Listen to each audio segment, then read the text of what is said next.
Welcome to Grace this weekend. We still have folks coming in, so you may, if you have a little bit of space next to you, maybe scoot down or scoot in just a little bit if you can to make room for everybody else. And if we haven't met yet, my name's Ryan, one of the pastors here on staff, and love to meet you if we haven't met before. And let me tell you about some things that are happening. Actually, today, right after this service, if you want to jump into it, we've got an annual budget meeting that's going to be happening. So talk a little bit about kind of the state financially of our campus and kind of where God has us. We're also going to be walking through some of our next steps in relationship to this other building that God has provided for us and kind of what we're going to be looking to do here in the short run, at least the high-level view of some of that. So if you want to stick around, you're welcome to do that. That meeting will get started about a half an hour or so after this service. So feel free to jump into that one, and that should be fun.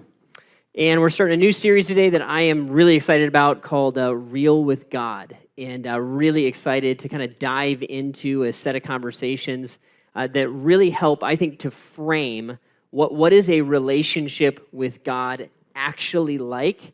What's it supposed to be? Is it just joining kind of a religious club? Is that what the whole thing's about?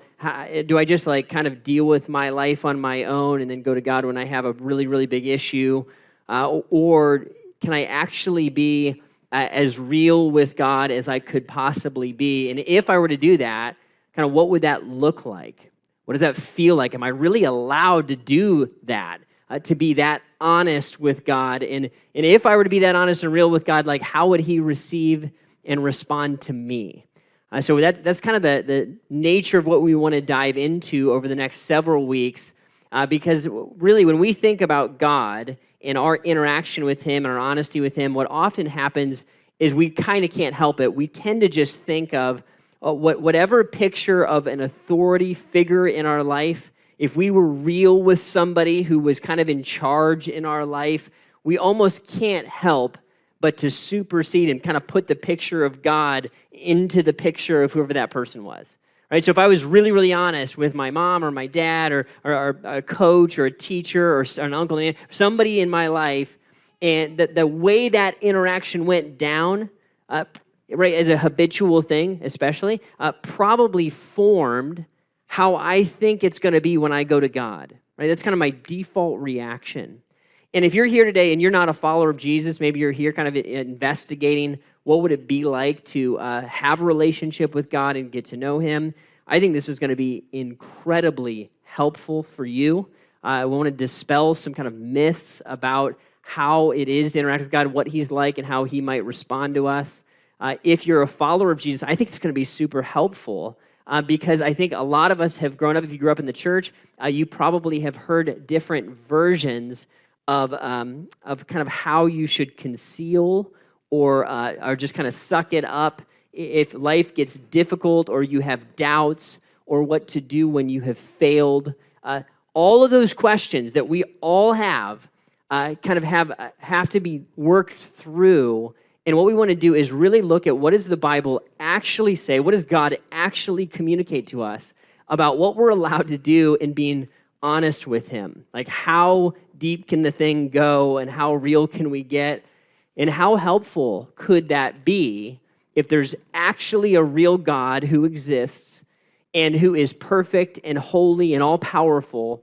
If we were actually real with him, what would that actually do in our lives if we could go to him on a regular basis? So we're going to dive into that a little bit. And today I want to have a kind of a high-level conversation around that and begin to set in kind of some anchor points and set a framework for us to begin to think about being real with God. And I think we have to kind of dispel some big picture pieces and get us in the right ballpark to begin to think about this the right way. And so what I want to do is look at something that Jesus said that is a really profound thing if you begin to understand what he's talking about here.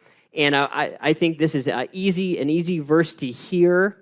It's a very different verse to live.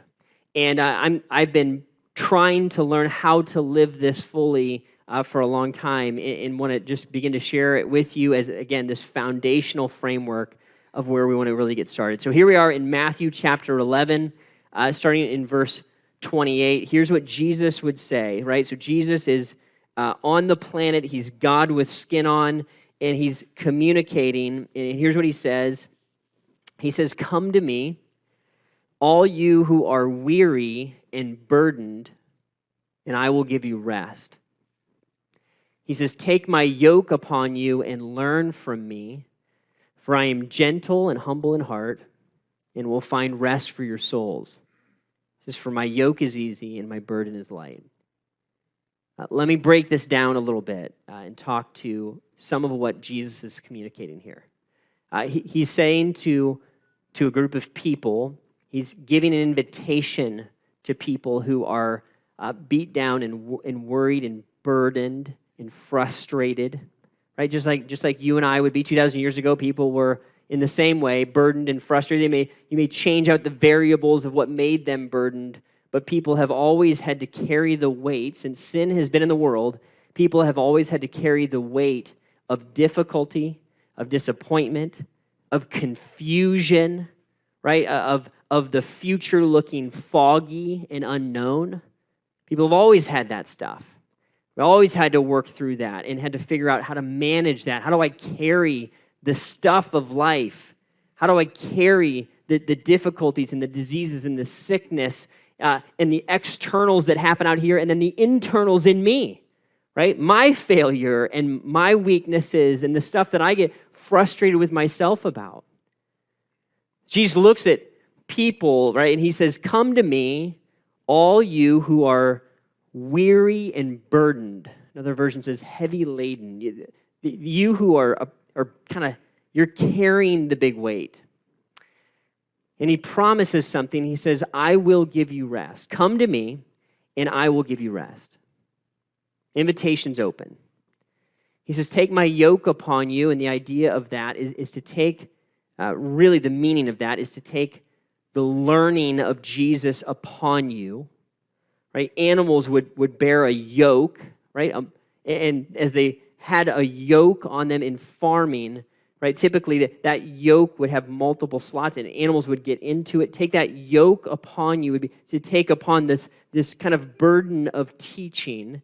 Jesus would say, "Take my teaching, my yoke upon you, and learn from me."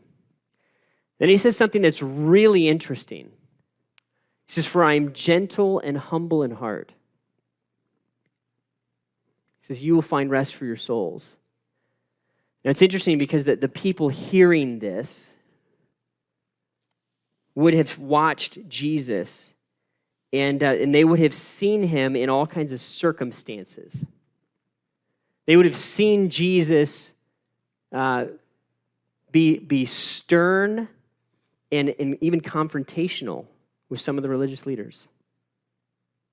They would have seen Jesus be unbelievably kind and accepting to the lepers, to the people who were the rejected of society. They would have watched Jesus interact kindly and patiently with the handicapped and the poor and those at the fringes of society, those who the religious majority would have looked at with scorn. Jesus would have looked at them with gentleness and patience. But man, they also would have seen a different side of Jesus where he was strong with some people. He would ask some tough questions. He would have made some tough eye contact. He would have said some words that would have raised eyebrows. So it was true that Jesus was gentle and humble in heart, and he also had a backbone a mile wide. So the question that the disciples would have asked, and maybe you and I would ask, is if I'm weary and burdened and I go to Jesus, which part of Jesus am I going to get?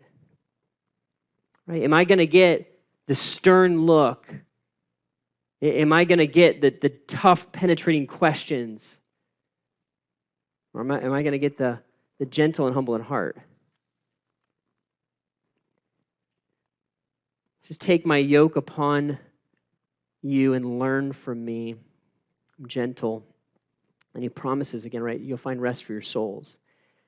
And then he says, "My yoke is easy and my burden is light." My teaching, my way if you really go in on it, it's way easier than trying to live life differently, to try to live life on your own, independently of me. My way is actually an easy way. It's easy compared to trying to be your own God, because I'm always there.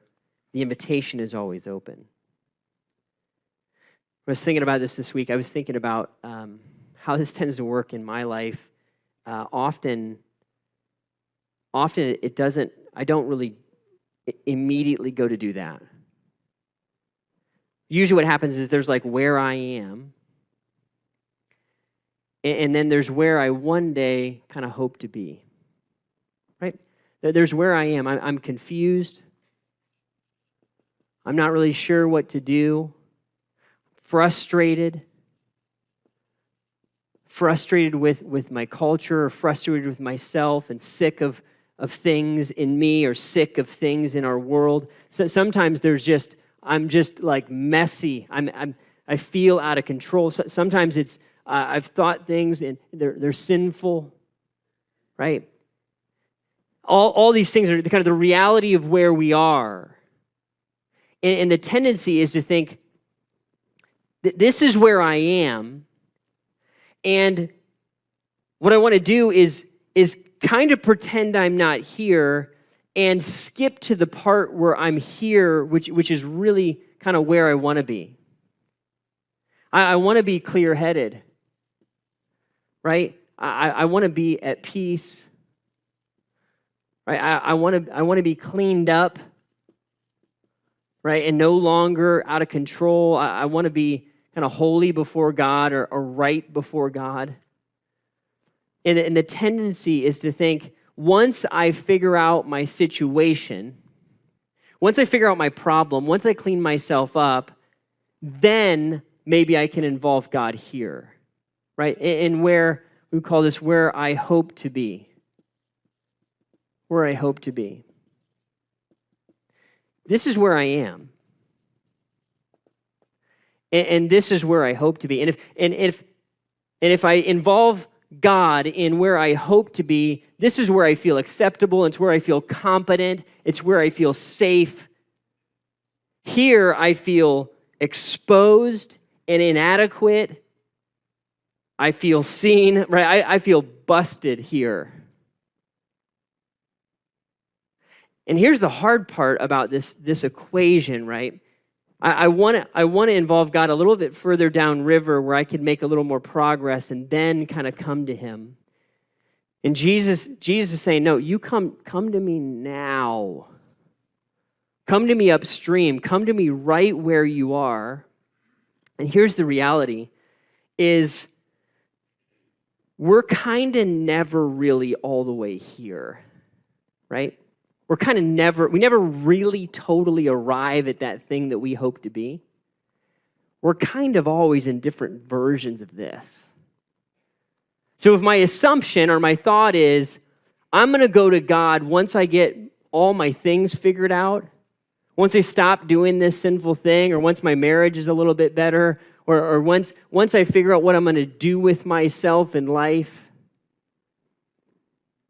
probably those days are never going to totally come. Once I'm not so frustrating to myself, then I'll come to God, because then he can accept and deal with that part. The honest truth is, most of our life is going to be lived here. So if I'm going to involve God in it, I've got to start to work through the reality of where I am. All of us want to pretend like this isn't real and pretend like this is who we are. And it's kind of just not the case. I was thinking about this the other day. When I first got my license, I was excited to drive, right? Like a lot of people, I was pumped, fired up to get it, excited to drive, my parents' 1987 Grand Am, Pontiac Grand Am, I think it was. It was ugly. It was perfect. Right? I was like, it's a car, don't care. I want to drive. It's going to be great. And I felt awesome driving in it. And I had a girlfriend at the time, and I was driving my girlfriend around. in my sweet ride. And we were stopped at a stoplight, and I was feeling great about myself because I had my license, and I was driving, and I was like 16 in 1 week or something ridiculous. It's close to that, probably not exact. And I remember I was stopped at a stoplight, and I was like, going to show off. So I lean over to give my girlfriend a kiss. This actually happened. I leaned over to give my girlfriend a kiss at the time. It's not my wife, and I leaned over to give her a kiss, and I let my foot off the brake, and just ever so slightly bumped that car in front of me. That was a deeply embarrassing moment, by the way. That relationship ended. And so I hit the car, and they see the dent. There's just a little bit of paint, man. And I thought, it's just like a little tiny bit of paint. It's a little bit of crack in the bumper, and we exchanged insurance information. And I was like, oh, I can't believe I did that. Felt like an idiot for so many reasons. And that happened, and the insurance information exchanged, and I thought, I don't think my parents are going to see that little tiny bit of paint, right? It's just a little bit on mine and mostly on theirs, right? I was like, that's why we have insurance, and they'll pay for it. It'll be great. About 2 months go by. I don't say a word to my parents. And then they get a phone call, which I just didn't connect the dots. This is how this works. They get a phone call, and they're like, hey, the insurance you pay for, there's an accident or something in your policy. And my parents were like, hey, by chance, did you get in a car accident and didn't tell us? They didn't say it quite like that. They were gracious and kind of. And I was like, yeah, I didn't think it was that big of a deal because it was just kind of a little bump. And they were like, you're dead, right? It's over for you. No, they didn't say that either. But I wanted to just pretend like this isn't where I was. I just wanted this to go away. If I just don't look at reality or tell anybody about reality, I'll just pretend like I'm over here somewhere. Like it's okay.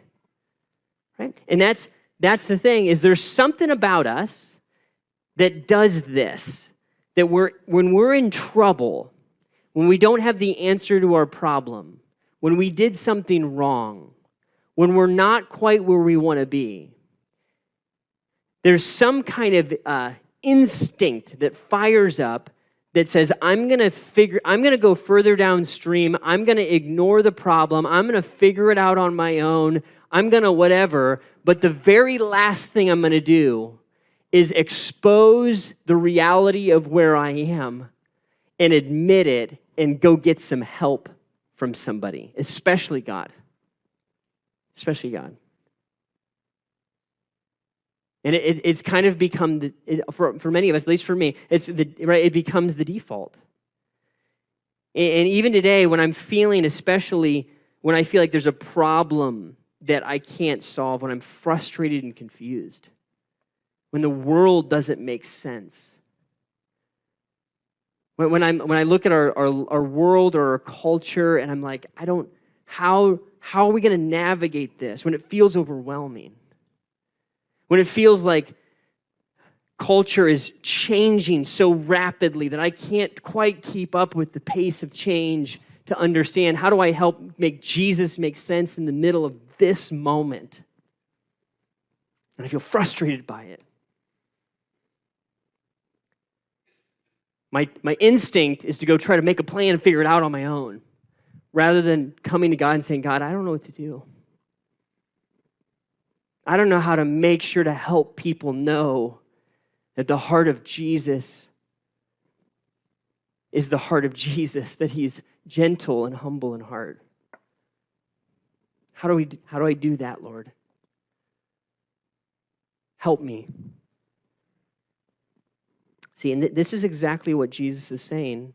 He's saying, what I want you to do when, not if, when you find yourself confused and confounded and frustrated and here's a word, ugly, come to me. I'm the God of the ugly. I'm the God of the messy.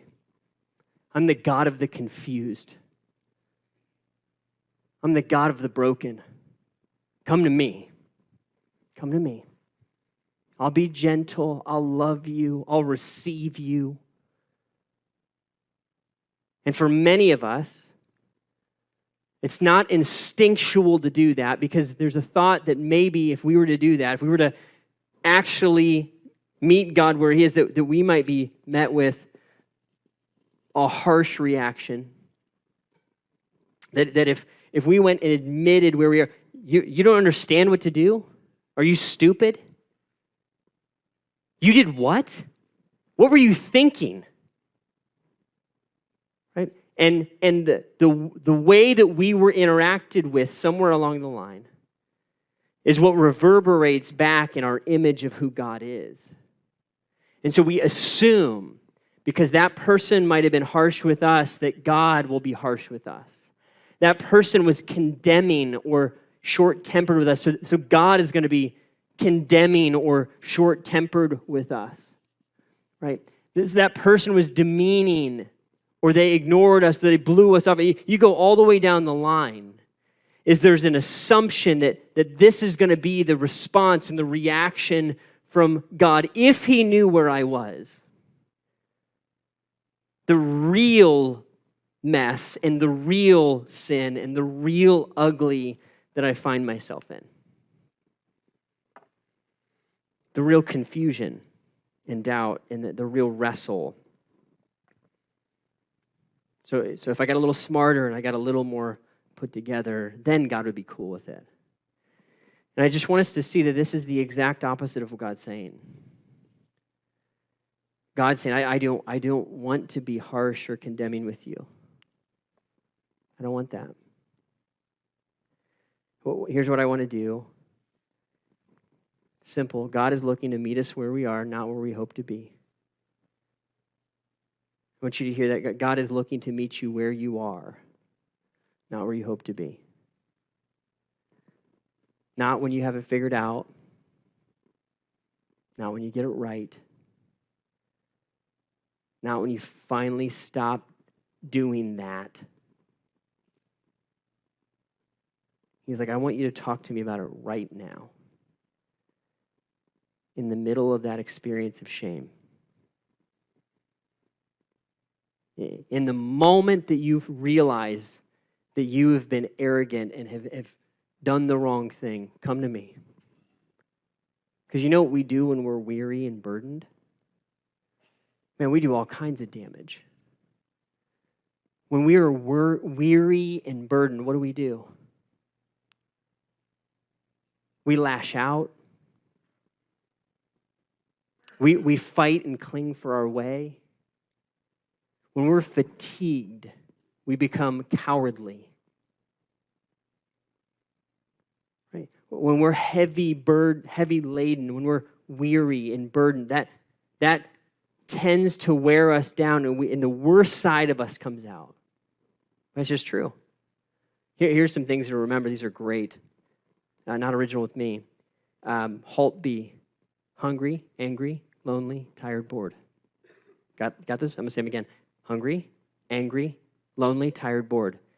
Worst side of you is going to come out in those 5 letters. Hungry.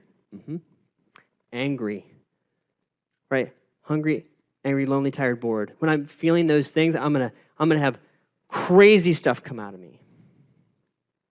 When I'm burdened, when I'm weary, I'm going to have a harder time loving people, especially if I do that independently of God. So Jesus says, come to me, right? So that you can find rest for where you are. You can find acceptance in your ugly. You can find wisdom in your confusion. You can find peace in your frustration. You can find love even when you're an absolute train wreck. And you can find forgiveness of your sin. Rest. Come to me. You find rest. Take my yoke upon you. It's easy. It's light. Here's what's heavy. You and I trying to make ourselves righteous, to live independently of God, to live a fatigued, wearisome life that I continue to try to carry on my own. Jesus would say, that's heavy. That's a heavy yoke. That's exhausting.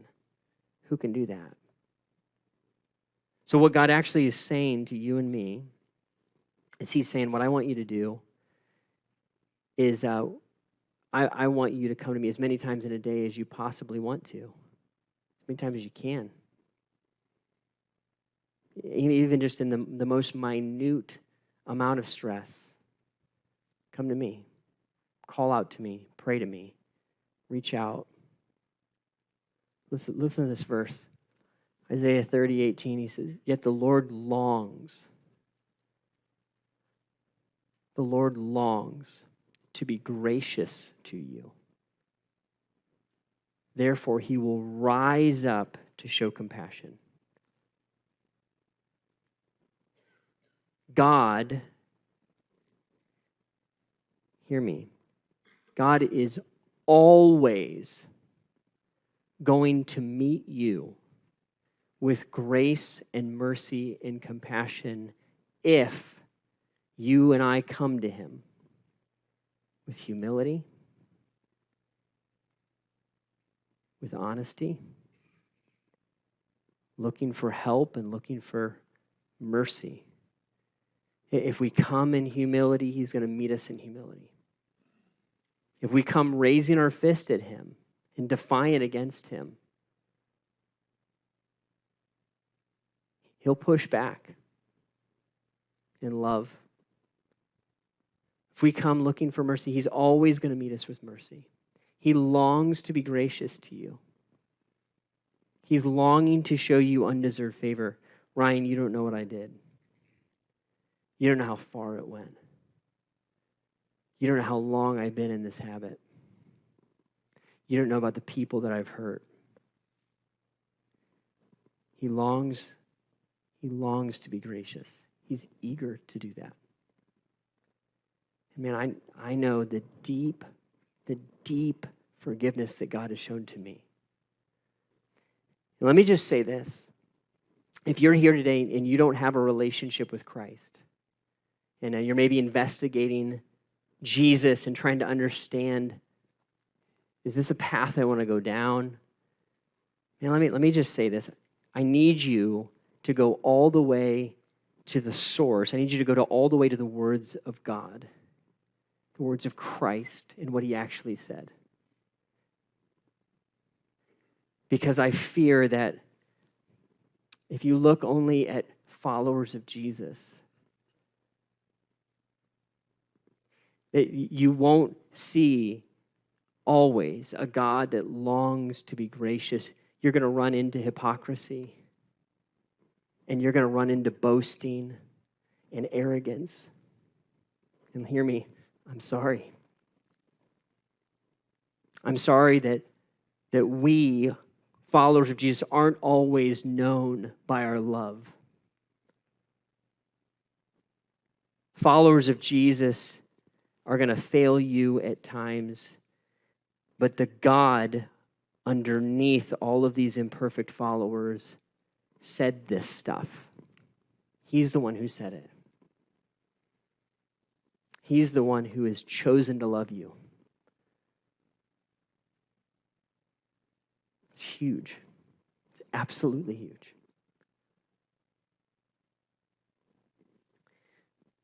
So when we talk about being real with God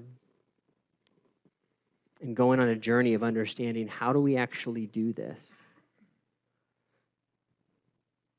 What we want to start to recognize is this whole faith thing that God invented, the Christian faith and following Jesus. This thing that we're doing, this is not about a club.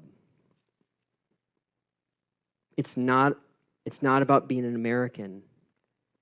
It's not about being a part of a political party. This is about God himself looking at you, knowing you fully, and saying, I want relationship with you. I want to forgive you. I want to help you. When you're lost, you're confused, and you feel ashamed, you feel like using, or you feel like lashing out, I want to be your God in the middle of that. I know you. I'm for you. Even in the doubt.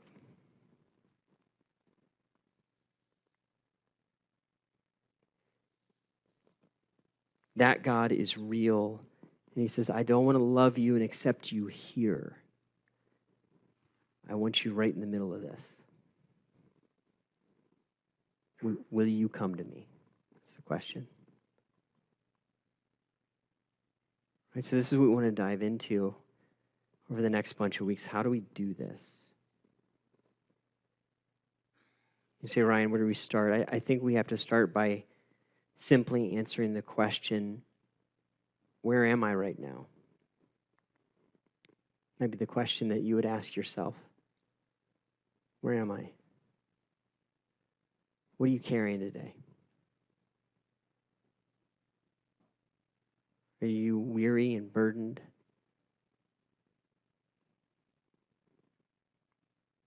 Are you overwhelmed? Does it feel heavy? You sick of yourself?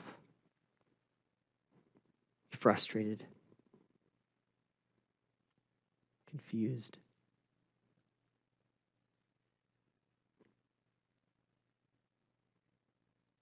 Will you go find some rest right now? Now. You bring God into that now. Like right now, or now. The time to go is today, in this moment. Jesus wants to hear it and see it and know it, and you come to him with humility. And he longs to show compassion. He's eager to forgive. He wants to be our Father, our good, accepting, loving, patient Father. Here, not just there. So will you let him meet you there? And I realize that some of us may be really asking that question for the first time. If you're here today and you don't have a relationship with God, listen to me. What Jesus did, he did for you and I. He came to the earth. He lived a perfect life. He died an innocent death. He rose from the dead. And he said, I want you to believe in me. I want to make an exchange with you, your sin for my righteousness. I'll take all your sin. You can have all my righteousness. You can be made right with God. I want you to follow me. Trust me. If you've never made that decision before to become a follower of Christ, not to join the Christian faith, not to become an American, not to join Grace Church, to follow Jesus. If you've never made that decision, I'm not asking you to vote a certain way. I'm asking you to look at the God of the universe and say, I need you to forgive me. I'll follow you.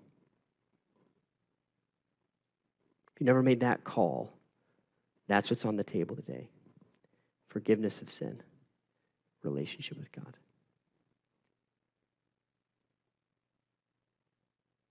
Because for the rest of us, this thing has to go deeper. It's got to go deeper than going to church.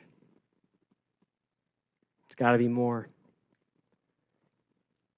God is actually just too jealous for you and me to have that shallow of an interaction, frankly. It's not enough. He wants you. He wants me. And the question is, will I trust him with it? All of it. As the band comes out, would you wrestle with those questions? Following and knowing a real God. Would you pray with me?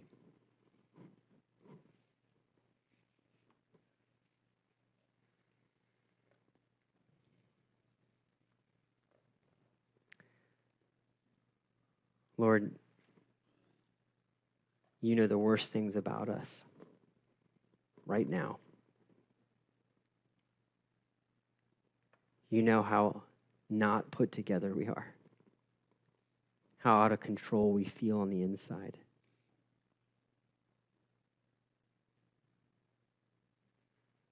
You know the doubts we wrestle with. You know our thoughts. And yet you're still here, Lord.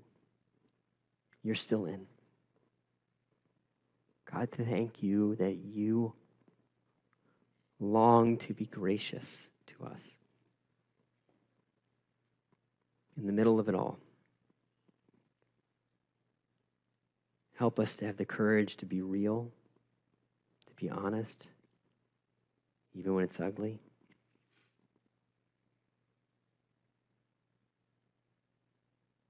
Or we open our hearts and our lives and our minds to you. Would you meet us here, even now?